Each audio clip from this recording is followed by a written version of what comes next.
divide por la población a mitad de periodo. Entonces ustedes ven que en primer lugar está Marmato, en segundo lugar está Norcasia, en tercer lugar Victoria, sigue Viterbo, La Dorada, Chinchiná, Palestina, Belalcázar, Marquetalia, Risaralda y Supía, que esos son los municipios que, por decirlo así, tendrían mayor riesgo cuando uno lo habla por tasa de periodo. Pero como es interesante ver las cifras en diferentes formas de presentarlas, en el segundo cuadro, ustedes pueden ver el número de casos del 2001 al 2015, de mayor a menor, y los primeros municipios que nos aportan a nosotros número de casos están La Dorada, Chinchiná, Marmato, Viterbo, Palestina, Norcasia, Victoria, Manizales, Supía, Marquetalia. Ustedes saben que Manizales por el kilómetro 41 aporta número de casos, y esta es una cifra pues a 2016 que, aunque se observan muy pocos casos, recuerden, los casos los notificamos al Civigila desde probables y los ajustamos a la cuarta semana como positivos o los descartamos. Entonces no es una cifra pues importante en el 2016, pero es como para revisar información. Yo les cuento un poquito. La Dirección Territorial inició un plan de contingencia y un plan de acción. El plan de contingencia lo hizo en los municipios que más casos han presentado de dengue, de chikungunya, y los municipios que han presentado Zika. En esa medida, estos los municipios que les voy a enseñar son los que están dentro del plan de contingencia, donde deben intensificar acciones tanto para eliminar el vector como para eliminar el contagio de las personas, con estrategia de información, educación y comunicación, e intensificación de vigilancia. Cuando uno habla de la intensificación de vigilancia, es captar los casos para tener una información y para hacer acciones pertinentes. Uno de esos es La Dorada. Como ustedes observan, La Dorada pues ha tenido picos altos de la enfermedad, y en el último año disminuyó, pero disminuyó porque, digamos, muchos de los casos se pudieron haber confundido con chikungunya. Como ustedes pueden observar, se notificaron 2.091 casos de chikungunya. Zika, hasta ese momento, esta información está hasta la semana 4. Hasta la semana 4, La Dorada había reportado 14 casos de Zika, 1 confirmado y 13 confirmados por clínica. Manizales, entonces, ustedes observan en el 2015, 151 casos, que fue el brote de dengue en el kilómetro 41, reportó 246 casos de chikungunya, que también fue ese mismo brote de dengue, también se presentó brote de chikungunya, y reportó 246 casos. De Zika hasta el momento, esa semana había un caso confirmado, pero realmente fue un error que se logró descartar, y en total, para esa semana, digamos que se cambió, y creo que en estos momentos hay 3 casos sospechosos, pero no hay casos confirmados. En Marmato también ustedes observan el 2015 cómo se incrementó, 231 casos, que es un reporte que no había tenido en el resto de años, de dengue, y de chikungunya presentó 31 casos. En estos momentos tiene 9 casos confirmados de Zika y 2 casos confirmados por clínica, 9 casos, confirmados por laboratorio y 2 casos confirmados por clínica. Norcasia, ustedes ven también que en el último año se incrementó muchísimo la tendencia de dengue. Para el 2015, 168 casos, una cifra que no había manejado años anteriores. En total, 86 casos de chikungunya. Victoria, digamos que el último año 2015 presentó muy pocos casos de dengue, pero sí tuvo un reporte importante de chikungunya y 12 casos de Zika, tiene un caso confirmado por laboratorio y 11 por clínica. Viterbo, ustedes pueden observar entonces que Viterbo tiene picos entre cada 3 o cada 4 años, y que el último año reportó 30 casos, menor que el año anterior, pero presentó 97 casos de chikungunya. En ETV en Chinchiná, entonces, también vemos una disminución en el 2015 y 45 casos de chikungunya y 1 confirmado de Zika, y solamente un caso confirmado por laboratorio de Zika en Chinchiná. Palestina, entonces, ustedes observan que en los 3 últimos años ha mantenido casi un dato muy similar, ¿cierto? Pero no ha logrado reducir, ¿cierto?, el número de casos. Tiene 11 casos de chikungunya reportados en el 2015, en el 2016 Zika tiene 3 casos confirmados por laboratorio y 2 casos confirmados por clínica. En Marquetalia, entonces, también pueden observar en el 2015 que ha disminuido el número de casos, pero reportó 11 casos de chikungunya, no ha reportado casos de Zika. En Samaná, entonces, vemos el último año un incremento de casos de dengue, 27 casos, 14 casos de chikungunya reportados el año anterior, y Zika tiene un caso confirmado por laboratorio y 5 por clínica. En Supía entonces se tienen 17 casos a 2015, digamos que ha reducido en los últimos años el número de casos, pero tiene 160 casos de chikungunya y no tiene casos confirmados de Zika. En Neira, entonces, ustedes ven que el reporte de Neira ha sido menor el número de casos, pero el año pasado reportó casos de chikungunya, 9 casos. En Pensilvania, entonces, se hizo un reporte de 26 casos el año anterior, que es un reporte superior a cualquier otro año, ¿cierto? Y 11 casos de Zika, 11 casos de chikungunya y 2 casos confirmados de Zika en el 2016. Río Sucio, el año anterior también, 2015, incrementó el número de casos de dengue, reportó 4 casos de chikungunya, entre ellos 2 confirmados por laboratorio, y tiene un confirmado de Zika este año. Salamina también ha reducido el número de casos y reportó solamente un caso de chikungunya el año anterior. Esto pues son las cifras totales, sí, totales, y las tasas de incidencia. Eso es como para mostrarles un poquito. Aquí ya está pues algo referente al programa. No sé si ustedes quieran conocer algo del programa de enfermedad transmitidas por vectores del departamento, ¿sí? No, quiero decir, si digamos, frente a esa primera parte, sí, perfecto. Luego continuamos entonces con...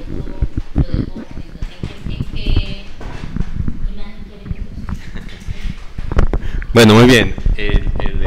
Digamos, frente a ese panorama que tenemos en el departamento, pues teniendo como un histórico de tantos años y cómo ha ido como de alguna forma en estos últimos en incremento pues esas enfermedades transmisibles por vector. Digamos, ¿cuál es la reflexión que podemos hacer o que pueden hacer ustedes pues como expertos en el tema? Le preguntaría a la doctora Natalia inicialmente. Es bien importante y bien interesante, además de todo este informe inicial que pues nos abre muchísimo los ojos en términos de la importancia, sobre todo de todas las medidas y lo que estaban hablando ahorita aquí los colegas. Pero hay un aporte interesantísimo en todo este fenómeno del Zika a nivel mundial, y es que ya a eso se le aporta también, y eso pues parte de la perspectiva, los estudios a nivel genético y a nivel filogenético de dónde viene el virus, ¿cierto? Y eso es posible porque ahora tenemos herramientas desde la bioinformática que nos permiten mirar. Entonces, si los casos, por ejemplo, reportados en 2007, 2013, en la parte asiática, en Francia, y los que llegaron hasta Brasil, pues tenían el mismo origen, y resulta que sí, o sea, es exactamente el mismo virus, tiene unos cambios de unos datos genéticos, pero es prácticamente el mismo. Entonces, digamos que el llamado de atención es que eso puede pasar, o sea, un virus puede viajar, digamos, muy lejos, y no estamos ajenos a esa premisa. Porque de hecho pues inicialmente estábamos acostumbrados a que muchas de este tipo de patologías pues aquí como en el trópico con este tipo de temperaturas, pero ya estamos claros que sí existe pues una asociación directa en ese sentido. Entonces digamos que es un llamado, ¿cierto? Un llamado a que toda esta parte epidemiológica y toda la parte de promoción y prevención son muy importantes y son medidas simples, ¿cierto? Y también hacen parte de la información de la comunidad. Como lo decía la doctora, a veces con la comunidad es difícil trabajar porque a pesar de que estén claros, que tengan los programas, pues finalmente la gente tiene su información y a veces no le dan la importancia porque piensan, no, pues aquí no nos va a pasar o finalmente eso está muy lejano. Entonces, pues desde la perspectiva es importante que ustedes conozcan esto que les cuento, y pues como todo la reflexión es que estamos claros que la promoción y la prevención será lo más importante y lo que puede generar un impacto realmente para el manejo de este tipo de situaciones. Bueno, bien, doctor Raz, no sé si continuamos con la inquietud que usted tenía, que tiene relación con todo eso también, de todos modos. Sí, como nos están oyendo y viendo, y no son todos las personas expertas ni conocedoras del tema a profundidad, la doctora Natalia mencionó el síndrome del Torch, y yo le iba a pedir que se los explicara un poquito, porque es que esas enfermedades tienen muy estrecha relación con las secuelas. O sea, no todo es virus, hay algunas bacterias implicadas allí, pero puede en un momento dado tener que hacer el personal científico algunas discriminaciones. No tiene que ser a profundidad. No, doctor, claro, sí, es bien importante eso. El complejo torcho, como nosotros lo llamamos, es un complejo de virus, ¿cierto?, que van a tener, digamos, influencia durante el embarazo. Entonces es toxoplasma, rubeola, sífilis, citomegalovirus, herpes, ¿sí?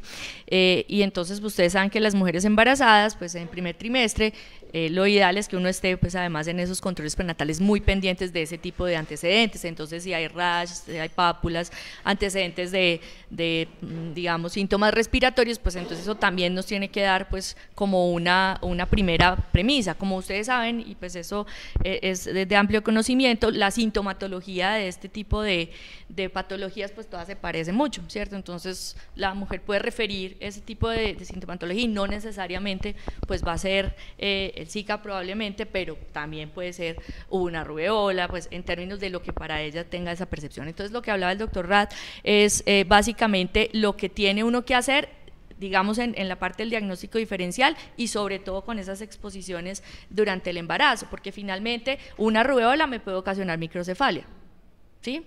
Un toxoplasma me puede ocasionar hidranencefalia, ¿sí? Una sífilis también. Entonces, dentro de todas estas políticas de análisis de la microcefalia, pues uno de los diagnósticos diferenciales también tendrá que ser este complejo que les acabo de comentar. Entonces es muy importante porque dentro de las evaluaciones, además de la parte infecciosa, que es muy importante, hay que agregar que en los casos de microcefalia también tendremos que hacer diagnósticos diferenciales de patologías cromosómicas, o sea, genéticas, cosas que hagan que ese niño tenga la cabeza pequeña, que no necesariamente van a ser por el virus. Sin embargo, en nuestro medio, pues lo primero que uno piensa es la parte, la exposición a esa infección. O sea, si yo tengo un niño con microcefalia, pues lo primero que tengo que investigar es la parte infecciosa. Aquí, pues en Colombia, en otros países probablemente empiecen con la parte genética, pero eso pues también hay que hacer ese diagnóstico diferencial, que sí es también muy importante. Muy bien, muy interesante. Doctor Juan Manuel Osorio acaba de levantar la mano.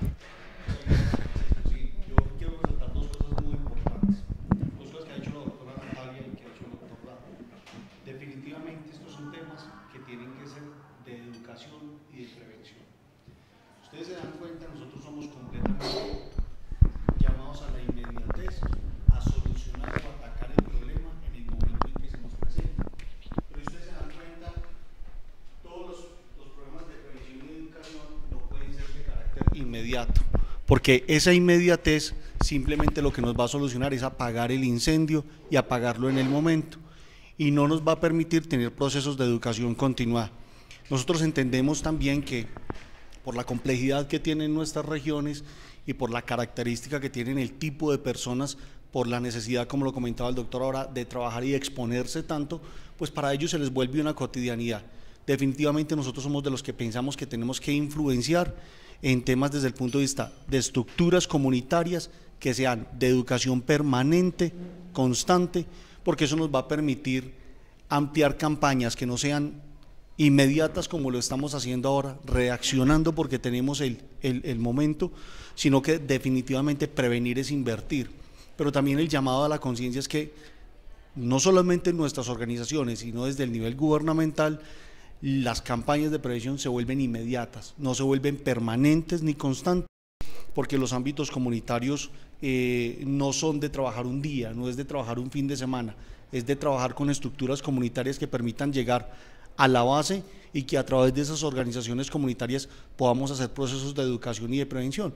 Además, porque hoy en día en nuestra región la misma necesidad económica está permitiendo que muchas personas migren de manera permanente y que transmitan este tipo de virus y los puedan recorrer rápidamente. Es muy fácil que una persona de Pensilvania fácilmente llegue a La Dorada o viceversa, por la conectividad y por la necesidad que tenemos nosotros de región, entendiendo que La Dorada para nosotros es un polo de desarrollo, es un puerto que no solamente recoge gente de nuestro departamento, sino que recorre gran parte de la población del país a través de las vías y de esos territorios. Entonces, no solamente tienen que ser las estructuras comunitarias, las estructuras tienen que ser procesos de educación continuados y permanentes que nos permitan atacar ahora. El doctor Raz decía, mire, desde 1950 atacamos un proceso, pero a pesar de que ya no lo vemos, todavía tenemos estos fenómenos. Entonces, es muy importante seguir previniendo. Nosotros hemos pensado también que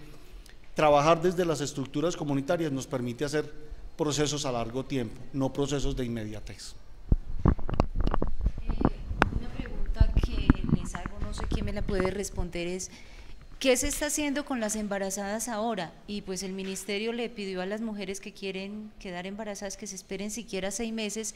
¿Cuándo es ese riesgo durante la gestación o es todo el tiempo? Le voy a contestar yo, pero tiene la palabra los demás.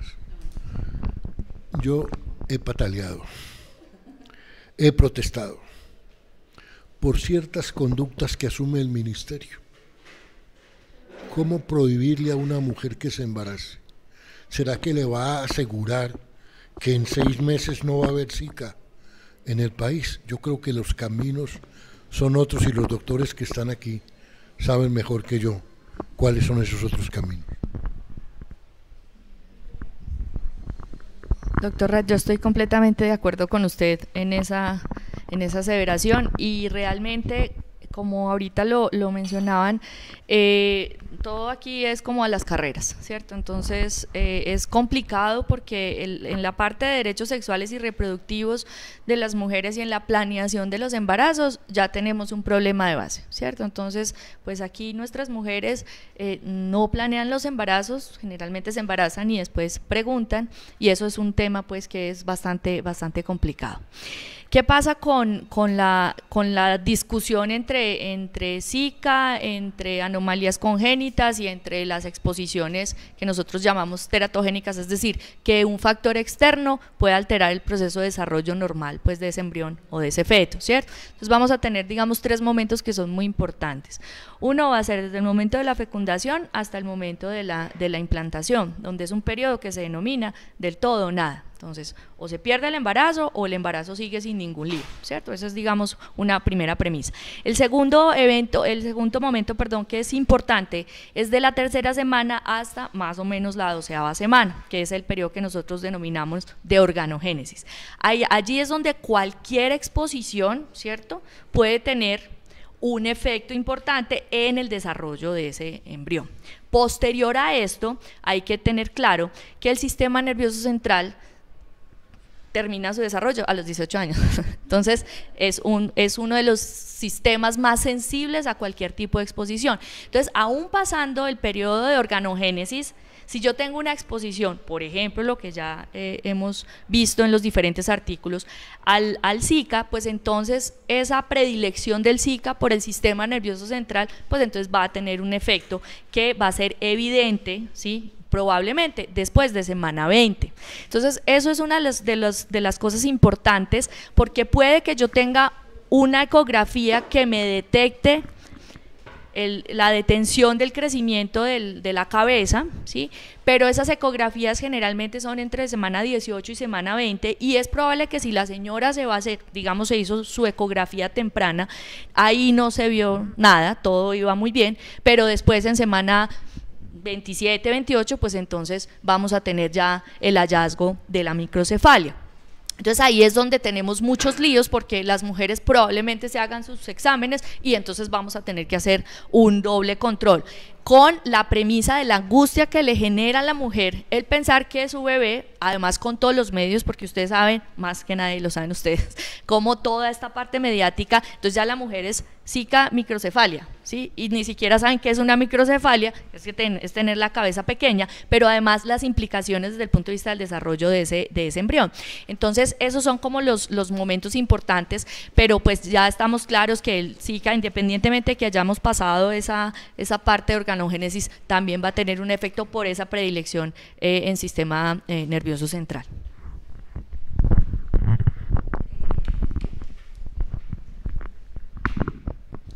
Bueno, también se ha hablado de otro riesgo, que poquito lo hemos tocado hoy aquí en esta mesa. ¿Quién me habla de ese otro riesgo? El Guillain-Barré.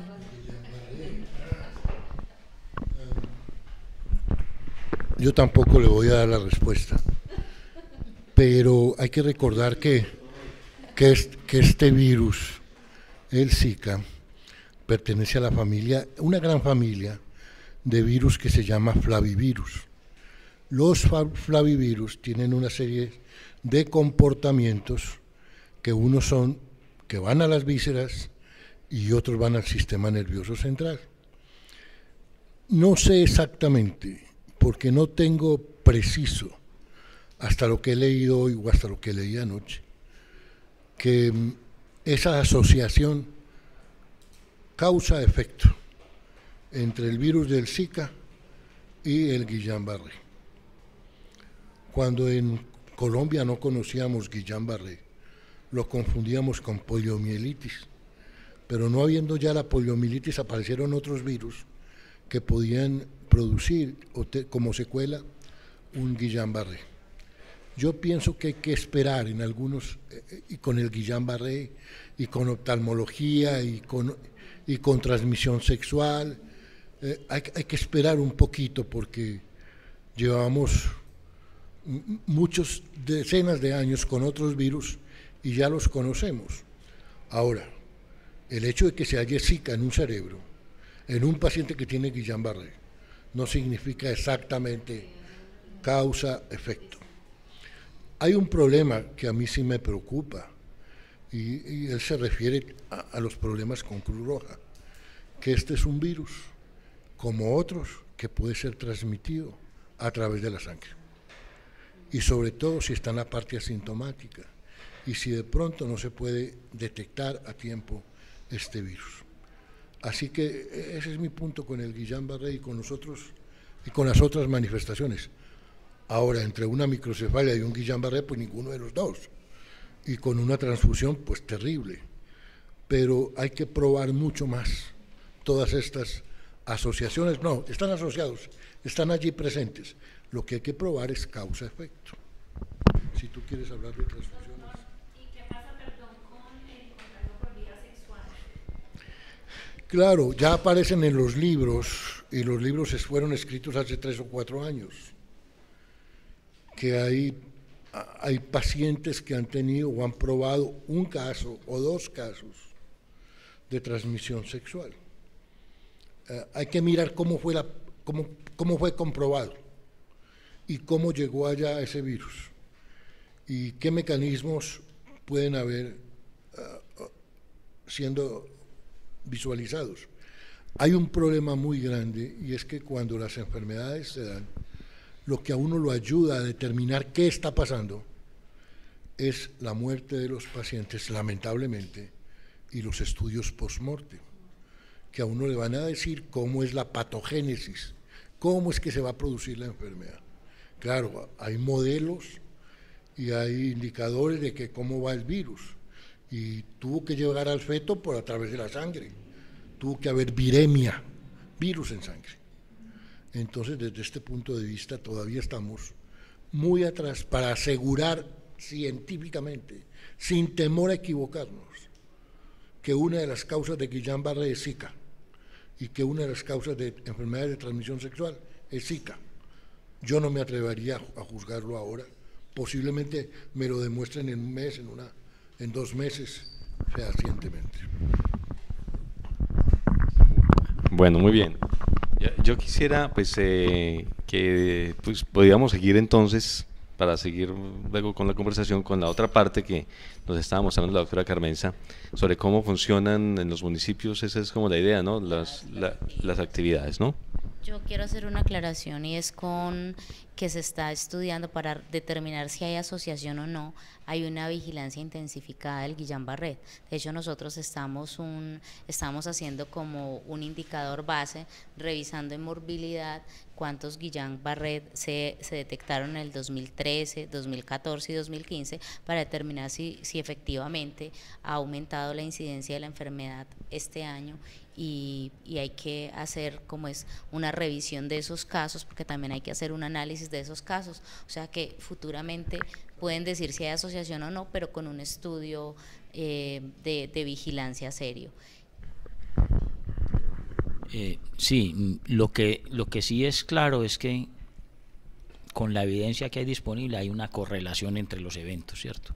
O sea, pues ustedes ahorita nos decían expertos en Zika, pues eso es muy grande para nosotros porque no hay casos de Zika en Colombia, entonces la experiencia está muy limitada, estamos aprendiendo de lo que estamos consultando en bibliografías selectas y de la Organización Mundial de la Salud y de las publicaciones pues más autorizadas a nivel mundial y de la experiencia que está teniendo con volúmenes grandes de pacientes Brasil, ¿cierto? En ese sentido, haciendo un símil, aunque hay diferencias grandes sociales y económicas entre los dos países, el ministerio hace unos 15 días, el ministro de Salud planteaba que en el horizonte de los próximos meses pueden llegar a ocurrir unos 600.000 casos en Colombia, ¿cierto? Si ocurre al mismo ritmo de lo que ha ocurrido allí, se esperarían 500 microcefalias relacionadas pues con esos casos y 500 casos de Guillain-Barré. Ojalá ninguno de ellos pues en Caldas, pero la dinámica de los casos, o sea, es supremamente difícil de atacar. Yo creo que las acciones que podemos hacer con los programas que tú vas a comentar ahora es modelar, postergar, mitigar esos efectos, ¿cierto? Porque es que el mosquito es nuestro enemigo, ¿cierto? Pero el mosquito es extraordinario. El mosquito biológicamente es un mosco increíble. El mosquito llegó hace 500 años de África, de Egipto, de por allá del Nilo. Se montó en una carga de esas de esclavos, de víveres y se vino. O sea, el mosquito no es cualquier mosquito, ¿cierto? Ese se vino y se quedó hace 500 años en el continente y se ha expandido feliz. El reto de la construcción del Canal de Panamá no fue la ingeniería, fue vencer ese mosquito, porque el mosquito también lleva con la fiebre amarilla fuerte, ¿cierto? Entonces el mosquito es extraordinario, o sea, no es cualquier enemigo, ¿cierto? Esta hembra del mosquito Aedes aegypti pone entre 200 y 300 huevos cada 4 o 5 días y vive 6 semanas. ¿Qué tal que viviera más? Esa hembrita guarda espermatozoides de una sola unión con el mosquito. O sea, se une con el mosquito y guarda espermatozoides. No necesita estar uniéndose varias veces con el mosquito para fecundar los huevitos. Esta hembra prefiere la sangre humana. También puede picar un perro y en fin, pero prefiere la sangre humana que le da los nutrientes para que esos huevos sean fecundos. Este mosquito, si nace en este florero, y estamos por allá en una zona apropiada y nace en este florero, ese mosquito sale de ahí y tiene un radio de acción entre 200 y 300 metros alrededor de la vivienda. Entonces, lo que mencionó el doctor Rad inicialmente, de la gestión del ambiente domiciliario y peridomiciliario, es esencial en el control de este asunto, porque no vale que yo controle en mi casa, pero mi vecino que está a los 4 o 5 metros no, porque entonces los mosquitos no respetan límite de casa y entonces el radio de acción, ¿sí? O sea que ese asunto del mosquito es cosa seria. O sea, tampoco, yo estoy de acuerdo con Juan Manuel en el sentido de que pues hay que intervenir estructuralmente el asunto. Intervenirlo estructuralmente es atacar los determinantes sociales de la salud, las condiciones en que cotidianamente, día tras día, año tras año, década tras década, las gentes están habitando en viviendas inadecuadas, tienen educación limitada y capacidad de empoderamiento y autoestima limitada, tienen formas de trabajo en riesgo. Eso es lo que hay que intervenir, pero nos toca, Juanma, intervenir agudamente. O sea, nos toca también hacer la acción de choque, que es llegar con el mensaje a las comunidades y estremecerlos un poquito, porque es que esa gestión domiciliaria y peridomiciliaria del ambiente está muy íntimamente ligada al comportamiento de las personas. O sea, perdonen la expresión, no aguanta, como dicen los muchachos, no aguanta que las familias por una ventana tiren la botella, o que al lado del garaje haya una llanta allí tirada y plásticos y basura, que llueve y ahí está el criadero pues perfecto para el mosquito. Bueno, doctor Juan Diego, pues se ha hablado pues, sobre el asunto, digamos, como de la fuerza que tiene ese mosquito, cierto, que se nos vino desde hace 500 años, y desde luego también sobre pues cómo se ha conversado acá desde el punto de vista científico y médico, pues no hay certezas totales sobre cómo hacer para que efectivamente se pueda parar, y es un asunto de un tema más como social, cierto, más de cómo se interviene socialmente en ese punto. Sobre eso el doctor Juan Manuel Osorio pues, tiene algo, ¿no? Francisco, sí, aquí tenemos que retomar varias cosas que decía el doctor Diego. Mire la importancia de bajar una información técnica al nivel comunitario, y yo creo que ahí nosotros tenemos que hacer cosas muy interesantes, cosas como lo decía el doctor Diego ahora. Explicarle eso a alguien en la comunidad le va a ayudar a tomar acciones de prevención. Es información técnica, pero que desglosado desde el punto de vista comunitario le va a permitir a la gente tomar acciones rápidas y efectivas y contárselo y decírselo, como nosotros hemos sido muy insistentes en eso. Y queremos hacer un proceso que la academia baje eso técnico al nivel comunitario y que lo llevemos al nivel comunitario para hacer acciones de prevenciones reales. Otro llamado que yo también quiero hacer es el tema y el papel que juegan los medios de comunicación en todos estos procesos y en todas estas campañas. Desde el punto de vista no solamente desde la responsabilidad social que tenemos todos nosotros, no solamente como nuestras organizaciones, sino que hoy en la revolución que tienen los medios de comunicación, no solamente mueven el país en diferentes aspectos, desde lo político, lo técnico y lo administrativo, sino que también tienen que tener una campaña de responsabilidad frente a esto, y es ayudarnos a difundir todo este tipo de acciones para que lleguen realmente a lo comunitario. Y otra cosa que es muy importante es que tenemos que empoderar a las familias, que cada uno de ellos tiene esa responsabilidad. Mire, hoy los fenómenos de cambio climático no son de ahora, son del mundo. El clima está cambiando y esto ha permitido que vectores como este se adecúen de manera distinta, de manera diferente. La revolución que tiene hoy el mundo y los cambios tan vertiginosos que dan, hoy el 70% de nuestra gente anda en vehículos, ¿sí? Eso significa que el consumo de llantas y de neumáticos pues es muchísimo mayor y el desperdicio es muchísimo mayor, y eso no solamente llega a las zonas urbanas, sino que llega a las zonas rurales. Hoy en día la utilización del plástico es cada vez mayor, las botellas plásticas cada vez están ganando un espacio muchísimo mayor, y estos son elementos que, como lo decía el doctor Juan ahora, el doctor Juan Diego, pues va a llegar definitivamente al desperdicio, a crear los focos. Entonces yo pienso que las campañas tienen que ser integrales, es mirar cómo desde lo técnico también lo bajamos a lo comunitario, porque ahí definitivamente hoy con la poca o la mucha información que ustedes, yo sí considero desde mi área, que ustedes sí son expertos en ese tema, además porque lo investigan, lo conocen, saben y hacen esas dinámicas que nos presentaba la doctora ahora en términos epidemiológicos, cómo eso también, si se lo contamos a la gente, pues la gente va a empezar a tomar esa conciencia. Entonces ahí yo creo que la tarea no solamente es desde las instituciones de salud, desde el gobierno, sino que todos desde nuestro ámbito y desde nuestra responsabilidad pues tenemos que hacer acciones para atacar esto, pero que no sea ya, sino que sea permanente, porque la misma dinámica de nuestra vida pues nos ha permitido eso. Mire, los fenómenos de cambio climático hoy son extremos, hoy los estamos viviendo, ¿sí? Y hoy le estamos diciendo a la gente pues hay que hacer el lavado de los tanques, y la gente también está pensando, ¿y cómo voy a desperdiciar el agua si hoy estamos en un fenómeno del Niño y estamos enfrentados frente a un proceso de racionamiento? Entonces también hay que llegar a ese tipo de equilibrios. ¿Cómo hacerlo? ¿Cómo hacerlo de manera responsable, no solamente para nosotros, sino desde el punto de vista comunitario? Esos son los llamados que yo creo que tenemos que empezar a hacer y tenemos que trabajarlos todos de manera conjunta. Doctora Carmenza, siga entonces usted con este tema que tiene que ver precisamente con eso, cómo se trabaja en los municipios, con las comunidades para que haya conciencia de la importancia de, por lo menos, digamos, ponerle barreras a la expansión del Zika. Bueno, yo les voy a resumir como las actividades que se hacen, que me parece pues muy importante.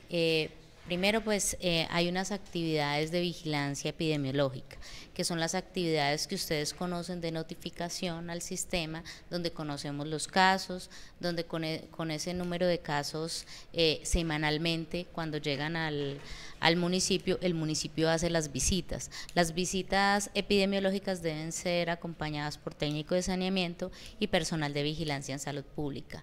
La condición es, como decía ahorita el doctor, no solamente conocer la TREA, sino también intervenir los factores de riesgo, ¿cierto?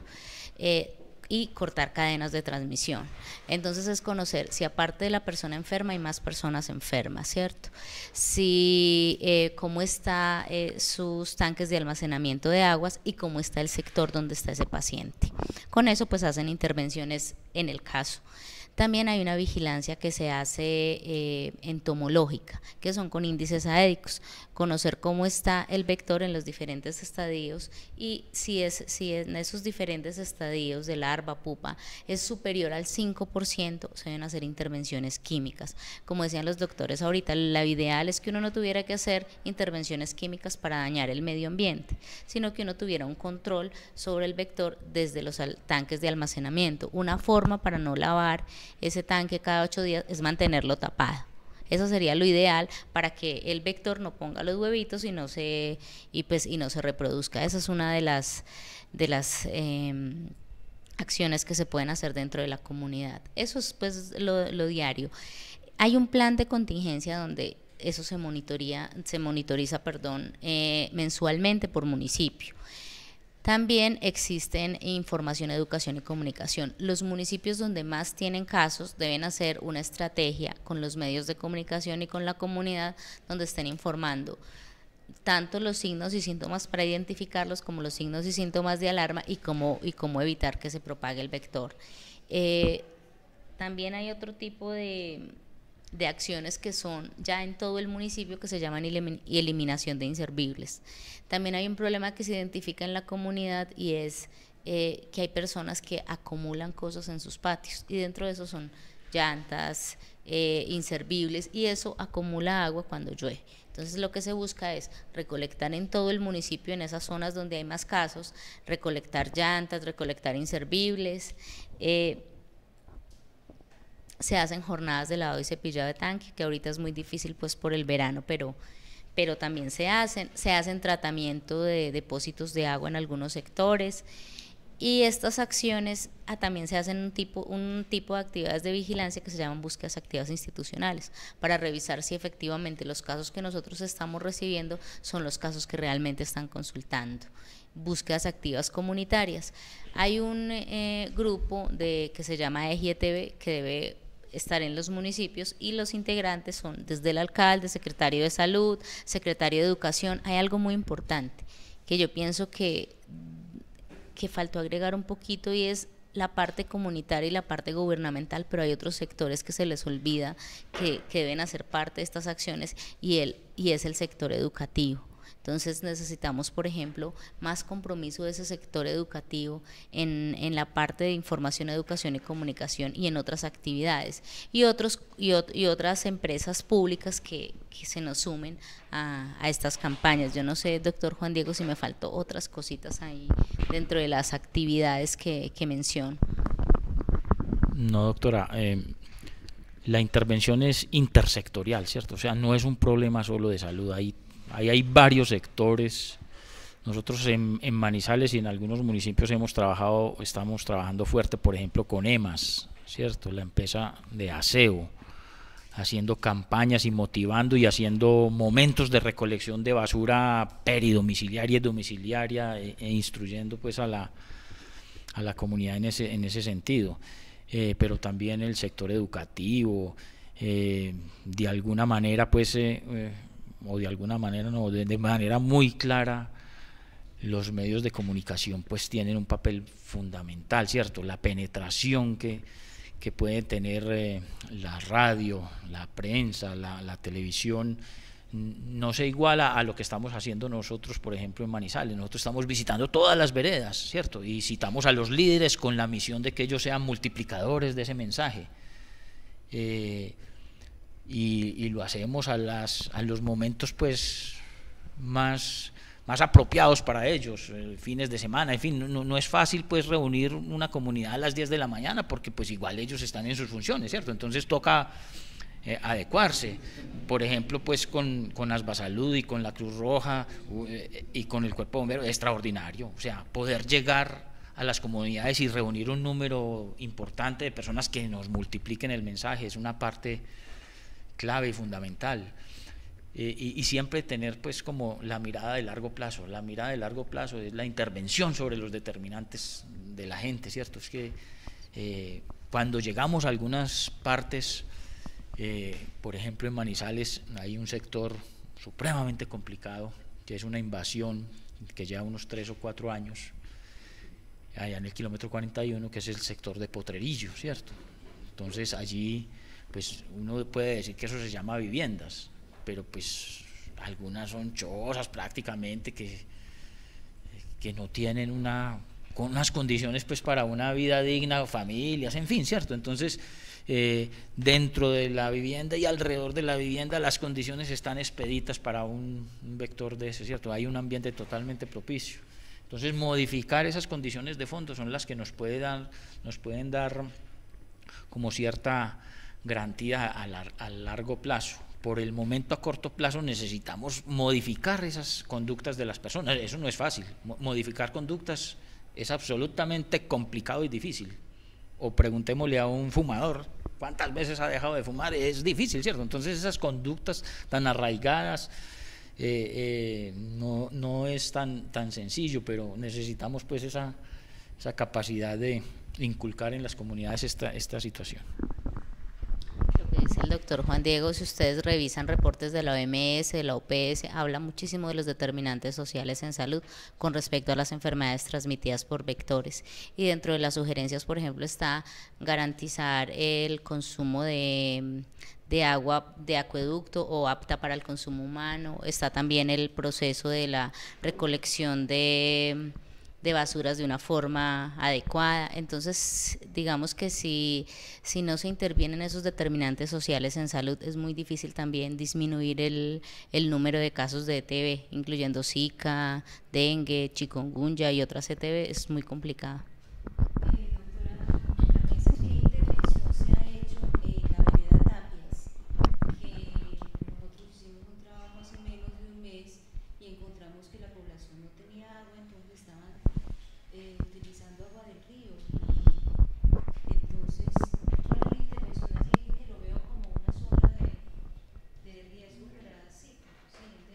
Pues mira, yo sé que se hicieron una serie de actividades con las zonas rurales que no tenían agua, y es entregarles a las familias un filtro pues por parte de saneamiento ambiental, pero específicamente de esa vereda yo sí esperaría más bien consultarle al doctor Luis Ernesto Ayala, que es el referente de salud ambiental y de esa parte pues de agua. Preguntarle específicamente qué se ha hecho, pero yo sé que estuvieron entregando unos filtros que son filtros pues aprobados para que la gente pueda consumir agua que sea apta para consumo humano, pero podríamos preguntar luego al doctor Luis Ernesto. Sí, no específicamente de esa vereda pues que es en Neira, pero a ver, en relación al Zika y con todo este fenómeno de temporada seca pues o definitivamente pues fenómeno del Niño, hay muchos sitios del departamento y de Manizales cuyas fuentes se han venido extinguiendo y secando cada vez más, ¿cierto? Esta es una condición pues que es difícilmente manejable estructuralmente desde nuestros territorios pues y de nuestras competencias, porque pertenece pues a un fenómeno gigantesco como es este fenómeno del Niño, ¿cierto? Pero digamos que con a nivel de Manizales, con la unidad de desarrollo rural, la unidad de gestión del riesgo de la alcaldía y Aguas de Manizales, se ha venido estructurando y disponiendo un plan con tanques de agua llevándolos a las veredas y surtiéndolos pues del líquido con alguna regularidad cada 3 o 4 días, ¿sí? Esta situación es muy compleja porque por el momento Manizales como tal, de acuerdo a los informes que da Aguas de Manizales, pues ha tenido unos flujos de agua suficientes para surtir las necesidades en Manizales por el momento, teniendo unos picos del día donde la exigencia de la comunidad es mayor, entonces se agotan, llegan casi a agotarse pues esas disponibilidades de agua. Entonces por eso es que Aguas de Manizales invita a que cambiemos la forma de consumo, que no tengamos que lavar, digamos, las ropas a las 10 de la mañana, sino que igual quedan bien lavaditas si lo hacemos a las 7 de la noche, por ejemplo, para que todos no hagamos simultáneamente ese uso, que es lo que pues nos hace las bajas de disponibilidad y de presión del agua. Ojalá pues Manizales tiene pues algunas digamos ventajas topográficas que nos han favorecido para tener esa disponibilidad de agua, pero hay algunas áreas rurales que no tienen acueductos de Aguas de Manizales, sino acueductos propios, pues que ya han visto mermada pues, su capacidad, o que el acueducto finalmente en este momento ya no tiene agua disponible. Entonces la estrategia que se ha implementado es esa, con esos grandes tanques de 500 o de 1000 litros, llevarle periódicamente. Eso es una situación pues supremamente complicada para las personas, porque pues no es lo mismo, o sea, sino que nos recordemos hace unos añitos cuando estuvimos 10 o 15 días aquí en el sector urbano sin agüita, eso, cargar agua, eso es una cosa difícil, ¿cierto? Eso es cotidiano en África, pero por aquí ya nos cuesta mucho trabajo, ¿cierto? Además de que no es solamente la transportada del agua y echar los baldes, sino que la calidad misma del agua ya no es igual, ¿cierto? Porque entonces ya hay una potencial contaminación ¿cierto? En su transporte, en su manipulación, de manera que esa es una parte supremamente álgida en este momento. Doctor, otra pregunta que le iba a hacer es con respecto a una alarma que se generó hace 15 días. Una señora en Facebook dijo que había visto el mosquito en Valles del Alambre. La señora estaba embarazada, se fue para Bogotá. Resulta que decían que un entomólogo de la Universidad de Caldas había dicho que sí era realmente el mosquito. Después escuchamos en las noticias que sí, que por la Sultana también. ¿Qué decirle a la comunidad? Porque pues se están alertando y uno no sabe qué hacer. Sí, pues digamos que desafortunadamente pues estas facilidades de WhatsApp y todas estas cositas pues a veces propagan rumores y mitos, pero la verdad es que pues no hemos tenido identificación del vector en la zona urbana de Manizales todavía. Me toca decir todavía porque es que el mosquito hace unos 20 o 30 años atrás eso llegaba hasta los 1200 metros y hablábamos, era que por ahí estaba nomás, pero el mosquito ha ido adaptándose, ha ido cambiando y aprendiendo cosas, ¿cierto? O sea, como todos los seres biológicos, se adaptan, se modifican su comportamiento. Entonces ya pues el vector en la cabaña, ¿cierto?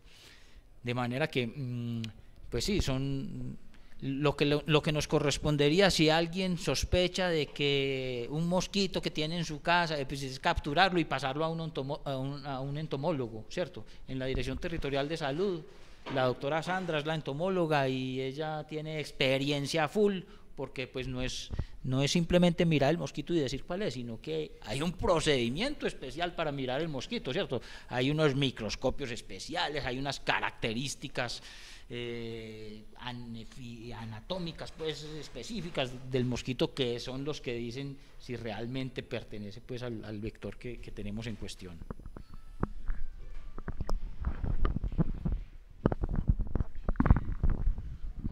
Yo quiero reafirmar lo que dijo el doctor Juan Diego, y es que el cambio de conductas en las comunidades es supremamente difícil. Solo con el trabajo diario, el trabajo anual, el trabajo prolongado, pudiera cambiar el manejo de ciertos hábitos de las comunidades. El kilómetro 41 ha sido un problema de muchos años. Tapias, la vereda Cuba, han sido problemas de largo alcance. ¿Y eso por qué? Porque son comunidades especiales que han sido manejadas desde muchos ángulos, incluyendo desde el punto de vista político y desde otros puntos de vista sociales muy complicados. Yo entiendo que hoy las autoridades sanitarias del departamento y del municipio pues están desprovistas de todos estos aspectos políticos que pudieran incidir en contra en el manejo de cambio de conductas de las comunidades. Pero hay que insistir, como lo han dicho aquí los doctores y las doctoras, en que eso se hace necesario. Si no modificamos nuestra relación con el vector, pueden llegar otros 10 virus aquí a Colombia, procedentes de cualquier parte, y tendremos lo mismo. Ya lo mencionó Juan Diego, cuando venían los buques con los negros desde África, llegaron a Cartagena y llegaron a la costa de Panamá, y solo hasta comienzos del siglo XX se pudo más o menos hacer la asociación del virus de la fiebre amarilla con lo que estaba sucediendo en Panamá. De tal manera que tenemos que estar alertas a que puede haber otros virus que puedan complicar el panorama epidemiológico. Cuando yo aprendí medicina, tiempos me enseñaron y me pasaron por encima, me lo hizo leer Jorge Vargas, el maestro Jorge Vargas, fiebre del Nilo Occidental. Y yo, eso no puede ser. Pero el examen era sobre fiebre del Nilo Occidental. Hoy en día sabemos que en Norteamérica y parte de Centroamérica tiene Nilo Occidental. Eso nunca lo pensamos nosotros, jamás. Por eso es que hay que estar previniendo la comunidad con los términos que ha dicho Rubén Darío, muy comunitarios, muy de pueblo, para que entiendan qué es lo que le va a pasar. Y quiero finalmente referirme a un tópico fundamental: los niños desde el preescolar, que les enseñen medidas elementales, que se continúe en la primaria, que se continúe en la básica secundaria, y es la única manera que a largo plazo vamos a poder cambiar conductas.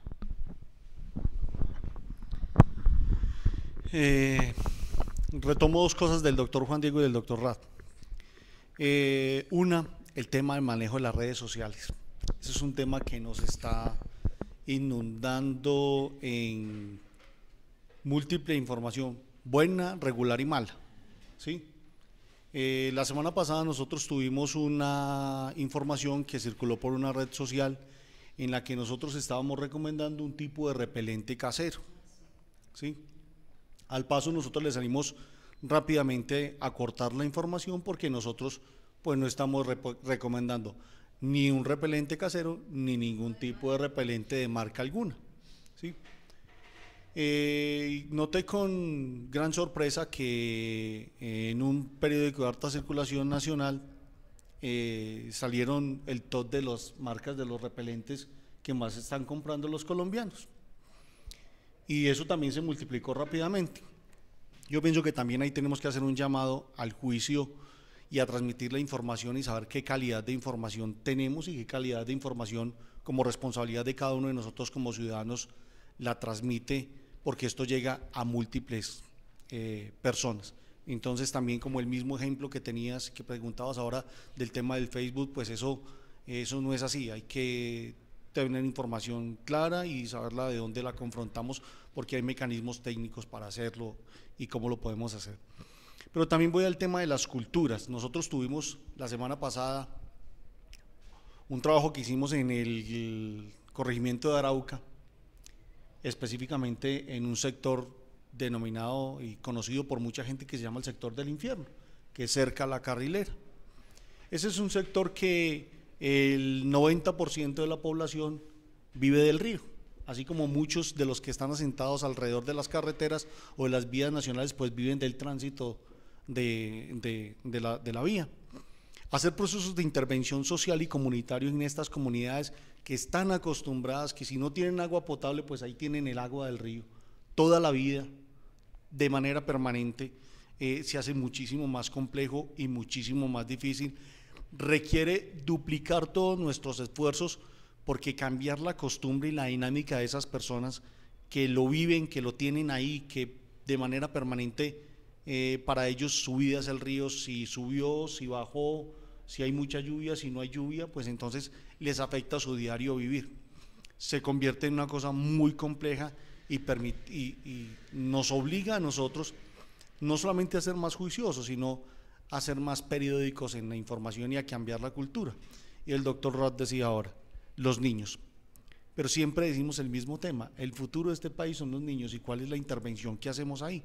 Pues la intervención sigue siendo no solamente como la responsabilidad que tenemos nosotros, sino el sector educativo también tiene que asumir esa responsabilidad de hacer procesos de educación y de prevención en todas las áreas de manera permanente, porque hoy los niños no tienen el chip que teníamos nosotros antes. Nosotros antes íbamos a la escuela, al colegio, y éramos más callados, no había tanta conexión con todo el mundo y no influenciábamos tanto en nuestra familia. Nuestros papás nos decían y nosotros quedábamos insupactos. Hoy en día el niño no solamente opina en su entorno familiar, sino que influye mucho en su entorno familiar. Entonces también ese tipo de cambios en los niños le va a permitir hacer cambios importantes. Nosotros lo hemos visto en procesos de desarrollo comunitario que hemos tenido con algunas comunidades en temas de prevención de desastres, donde el niño ha llegado a construir su propio plan familiar de emergencia, y le hemos dicho a la gente, y los niños van y han influenciado en sus padres en cosas tan sencillas, pero no son procesos tan fáciles. Hablarlo es muy fácil, hacer el día a día y la inversión que se requiere para eso es bastante alta.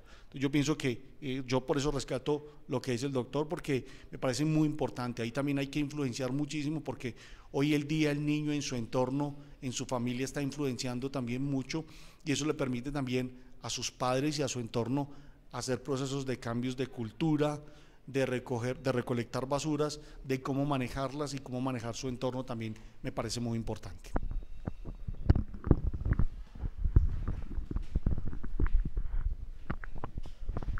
Yo pienso que en lo que tú decías de la información, cuando uno va a revisar qué tipo de información se requiere para prevenir cierta enfermedad y cómo uno mira los canales oficiales o las fuentes oficiales.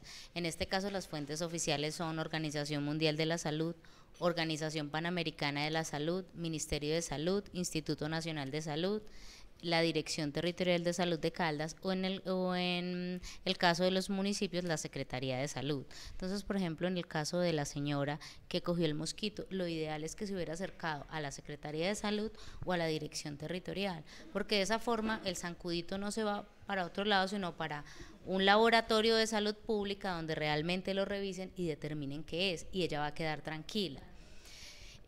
Yo pienso que yo les quería enseñar, yo estoy haciendo una serie de boletines de Zika que yo lo puedo estar actualizando todos los martes en la tarde, enviarlos a La Patria y enviarlos a algunas entidades. Es un boletín muy sencillo, donde ustedes observan, básicamente es lo que ustedes pueden mirar en el Instituto Nacional de Salud, donde ustedes miran los casos confirmados por laboratorio, los casos confirmados por clínica y los sospechosos.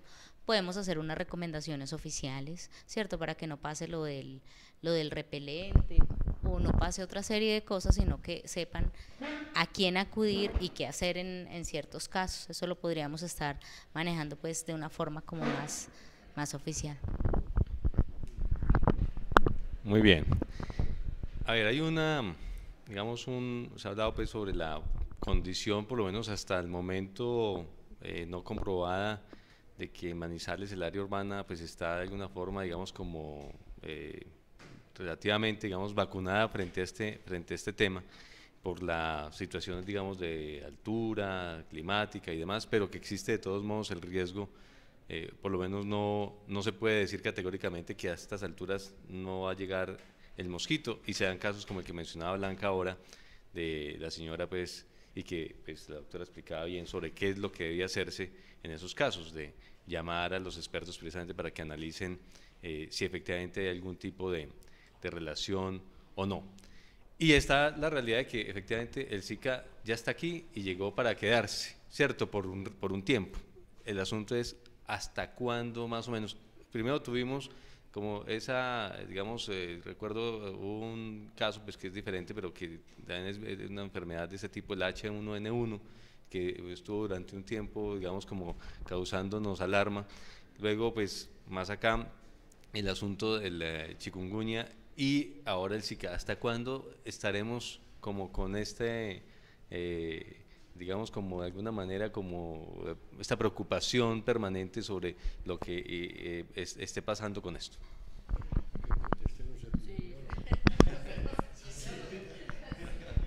Estabas diciendo que hasta cuándo. ¿Hasta cuándo estaremos, o sea, el Zika hasta cuándo nos va a acompañar?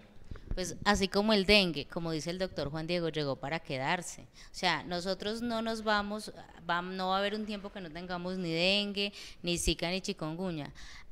Si hay una vacuna y es efectiva, es posible que podemos empezar a trabajar lo mismo inmunoprevenibles, sarampión, rubeola y parálisis flácida. Sabe que parálisis flácida está en erradicación y sarampión y rubeola en eliminación, pero es porque hay vacunas.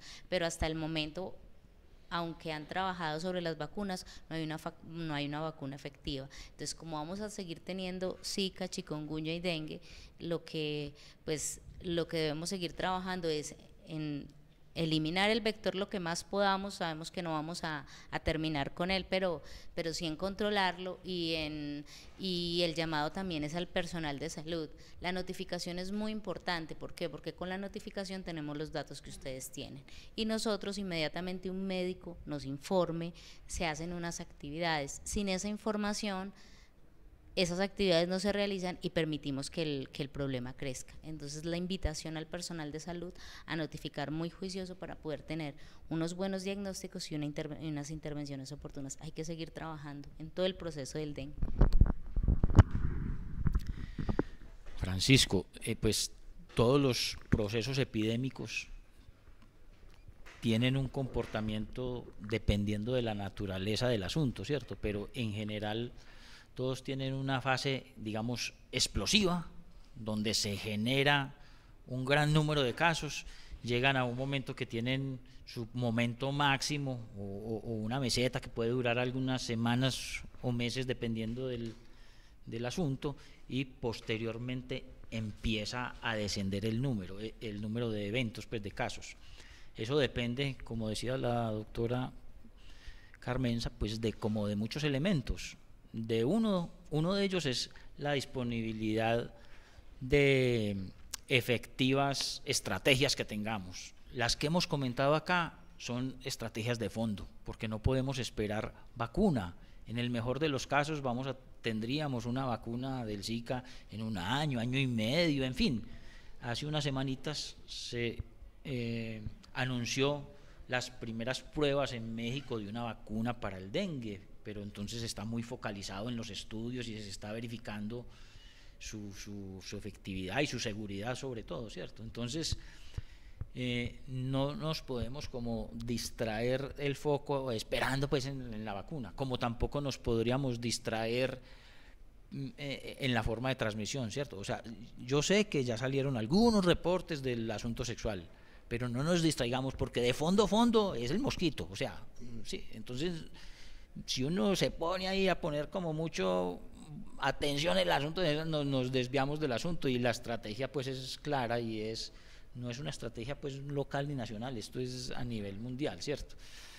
¿Hasta cuándo? El ministerio nos ha dicho que hasta junio o julio va a ir pasando pues como la ola epidémica, esos 500 o 600 mil casos de que habla el ministerio, pero posteriormente pues nos puede quedar un comportamiento como endémico, digamos frecuente, no epidémico, pero frecuente, de casos digamos esporádicos, saltones, y eso depende de la triada, de la presencia de la triada, es decir, de la presencia o de los vectores, o del ambiente, o de los enfermos. Por eso decimos, por ejemplo, si tenemos el enfermo, si tenemos una persona enferma, hay que hacer las notificaciones y todo lo que nos ha contado la doctora Carmenza, pero a esa personita hay que taparla con un toldillo para que los mosquitos no la piquen. Si los mosquitos no la pican, pues no hay mosquitos que lleven la enfermedad a otros, ¿cierto? Pero antes que eso es controlar el vector manejando el medio ambiente domiciliario y peridomiciliario, ¿cierto? Entonces, ¿hasta cuándo? Pues ojalá no fuera sino hasta junio, pero eventualmente nos va a seguir molestando por ahí, y este mosquito, como es extraordinario, pues, o otros vectores, pues nos pueden traer otros virus, porque ya realmente tenemos globalizado no solo el asunto económico y cultural, sino que de alguna manera también la salud y la enfermedad están globalizadas. Pues es que podemos esperar cualquier cosa. ¿Por qué? Porque la movilidad del planeta es extraordinaria. Hay gente que se despierta en Manizales y desayuna en Bogotá, almuerza en Nueva York y después está en Londres por la noche. O sea, es que esto es sí, lo mismo entre Asia y África. O sea, los estudios de pesquisa nominales persona a persona que adelantan los equipos epidemiológicos, por ejemplo, de la OMS y del CDC de Atlanta, son extraordinarios. Y llegan finalmente a las confirmaciones de que nos hablaba la doctora Natalia. O sea, genéticamente se sabe exactamente de dónde llegó ese virus, de una provincia en Asia, en tal partecita, porque se tiene unos mapas que dan esa información, unos mapas del comportamiento que dan esa información, de manera que, pues yo no es que lo esté deseando ni más faltaba, pero en cualquier momento nos puede llegar cualquier cosa. Nosotros el año pasado, por ejemplo, aquí en la ciudad de el antepasado, en la ciudad de Manizales tuvimos varios nativos manizaleños que estuvieron trabajando en África en regiones del virus Marburg. Es un virus similar al virus del ébola, y los tuvimos en vigilancia acá, como quien dice en unas cuarentenas, ¿cierto? Estrictamente vigilados con unas medidas de bioseguridad. Entonces, pues es potencialmente factible que cualquier asunto, pues en Hong Kong o en Nueva York o en cualquier lado, pues nos llegue a cualquier parte del país. No, qué pena, es una observación pequeñita. Con lo que decía el doctor Juan Diego, uno puede llegar a tener un comportamiento, como ustedes vieron la curva del dengue del 2000 a 2015, del año 2000 al año 2015, ustedes ven que tenemos unos picos cada 3 o cada 4 años con las enfermedades transmitidas por vectores. Cuando llegan es posible que uno tenga esos picos de una forma periódica. Yo creo que ya contestaron, o el doctor Juan Diego ya lo dijo, ya lo reafirmó. Este virus del Zika, que parece una marca comercial nuestra en el país, pero no es. Parece ser que no puedo decir aquí nada, porque sería publicidad política, publicidad no pagada. De una triste región que muchos de los jóvenes de aquí no la recuerdan, de Entebbe. Recuerdan al gran dictador de Uganda, de por allá viene ese virus. Y lo que decía Juan Diego es muy cierto. Uno se monta hoy, en la mañana, y en la tarde está en cualquier otro sitio. Por eso es que las aerolíneas tienen esos controles tan estrictos cuando se desplazan entre sitios dentro del país y mucho más en el exterior. Antes de aterrizar el avión lo fumigan sin que los pasajeros se den cuenta. Pero a lo que yo me quería referir es que, si bien es cierto, no hay un tiempo en el cual uno pueda decir cuándo se va a acabar, y como pueden venir otros virus, nosotros nos hemos olvidado del Zika, con el Zika, del dengue, y nos olvidamos, y eso es así una cosa nuestra, una tradición nuestra. La vacuna no será tan fácil, aunque es mucho más probable que la del dengue por las circunstancias del virus. Y ustedes saben que hace 40 años nos anunciaron una vacuna contra el paludismo. Todavía la estamos esperando porque es una vacuna muy compleja, muy complicada. Y no solamente aquí en Colombia, sino en todo el mundo hay muchas personas trabajando en la vacuna contra el paludismo. siendo este un virus, el Zika, un virus único que tiene algunas diferencias. Y también me iba a referir al mosquito ¿de dónde era? De la Sultana. Cuando yo estudié medicina, había que diferenciar el Anopheles del Aedes de la manera como se para. Y yo decía, pues sí, en fotografía es muy fácil, pero mirándolo tiene que recurrir a una serie de componentes biológicos e inmunológicos para saber si ese es el mosquito o no un mosquito, de lo que saben los expertos entomólogos. Bueno, yo los invito a que hagamos una ya reflexión final y cerremos entonces pues este conversatorio que ha resultado pues, bastante interesante. Empecemos, doctor, por aquí para que terminemos allá con el doctor Juan Manuel. Mil gracias, Francisco, mil gracias pues a la patria por la oportunidad de transmitir mensajes positivos. O sea, problemas en Colombia tenemos muchos, complicados, pero si logramos modificar esas conductas en las comunidades, desarrollar un poco esa autoestima y esas buenas manejos del ambiente domiciliario y peridomiciliario, realmente creo que podemos impactar, de pronto no eliminar, pero sí impactar positivamente la presencia de este virus Zika y de los amiguitos chikungunya y dengue que tanto tiempo llevamos con ellos. Bueno, pues también opino igual que el doctor Juan Diego, agradecerles este espacio que es muy importante para que la comunidad se informe, y también insistir muchísimo en la invitación que le hice al personal de salud para la notificación, en especial lo que dice el doctor Rat de los casos de dengue. No hay que olvidar que también puede ser dengue y que el dengue causa una letalidad más alta que el Zika y el chikungunya, y también a la comunidad con lo de tapar los tanques de almacenamiento de agua si hay un verano muy fuerte, o cepillado y lavado cuando no hay verano. Doctora Natalia. Pues me uno a ese agradecimiento. Estos son espacios muy importantes para poder compartir y que de pronto las personas que nos están viendo y escuchando tengan algunos conceptos claros. Yo invito a estar informados, a preguntar, a que no nos dejemos llevar. Lo que decían ahora es muy importante con respecto a las redes sociales, pues eso es viral, literalmente. Las redes sociales se convierten en un virus. Y es muy importante, y sobre todo con el tema específico del Zika y de la información que existe, que las personas que tengan dudas, pues pregunten. Yo hago ese llamado, pregunten a las autoridades competentes. Ya nos han dicho todos los canales y las vías de comunicación, también que todos los medios se conviertan en vías digamos, de acceso a esa información, pero pues que las personas tengan muy claro que hay que preguntar. No todo lo que está escrito en las redes o en la comunidad es cierto, o sea, muchas cosas no son ciertas y obedecen simplemente a juicios de valor que hace la gente, digamos, a priori. Entonces es como ese llamado, y sobre todo con un tema tan sensible, en este caso con la parte de las embarazadas y el Zika, que también se ha convertido pues en, digamos, en una de las tendencias en las redes con respecto a eso. A la patria, gracias por la oportunidad.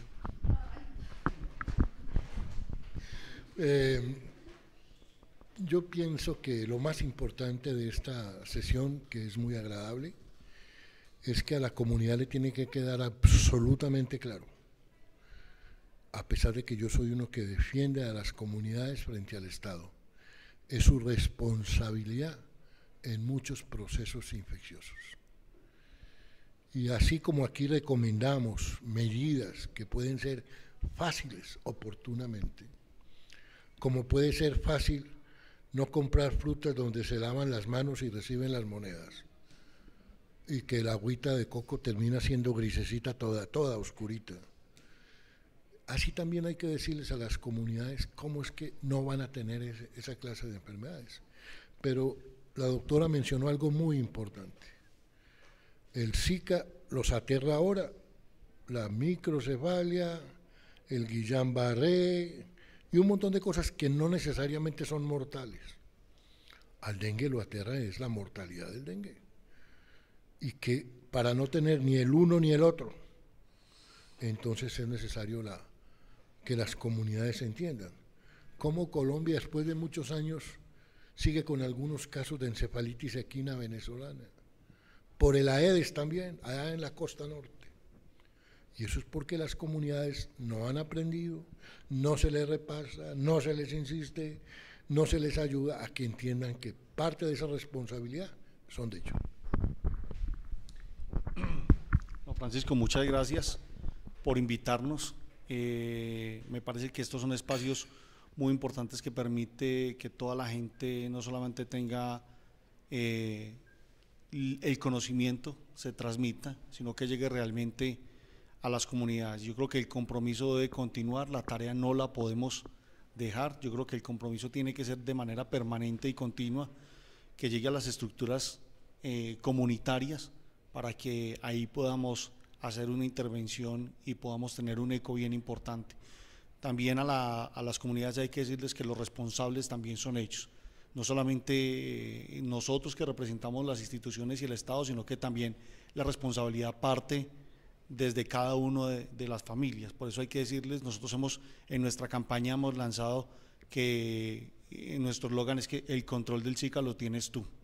Cada uno de nosotros es el responsable de eso, es el responsable de que también siga o no siga propagándose con todas las medidas, además porque son medidas sencillas, simples y que cada uno de nosotros debe tener la responsabilidad de intervenir en cada uno de ellas. Entonces ese es el llamado a la gente también es que el control del Zika lo tiene cada uno de nosotros y cada uno de nosotros debe ser responsable no solamente con nuestros amigos y nuestros vecinos, sino con nuestro entorno comunitario. Bueno, pues solamente pues resta agradecerles a ustedes, que efectivamente yo también considero que son expertos en la materia, que nos ayudan a entender un fenómeno tan complejo como este. Pues en nombre de la patria agradecerle también especialmente al doctor Rad, que fue digamos el gran promotor de este conversatorio. Blanca desde luego pues estuvo de muy compinche de esa idea y creo que nos salió bien. La idea es que precisamente con este tipo de espacios, este tipo de participaciones de ustedes, podamos hacer claridad a la comunidad que muchas veces se deja llevar precisamente por algunos conceptos que van en las redes sociales generando este tipo de mensajes cerrados, y pues los medios de comunicación tenemos la responsabilidad justamente de tratar de ser, por decirlo así, como notarios de la verdad y de tratar de orientar de una mejor manera pues la comunidad. Y pues a quienes nos han acompañado en esta transmisión, pues agradecerles mucho y que ojalá pues esta información sea útil realmente para que evitemos que esta enfermedad pueda expandirse más de lo que podría hacerlo en la situación pues que estamos de coyuntura que estamos viviendo en estos momentos. Que conste que yo le dije a la jefa y la jefa aceptó. Muy bien. Buenos días.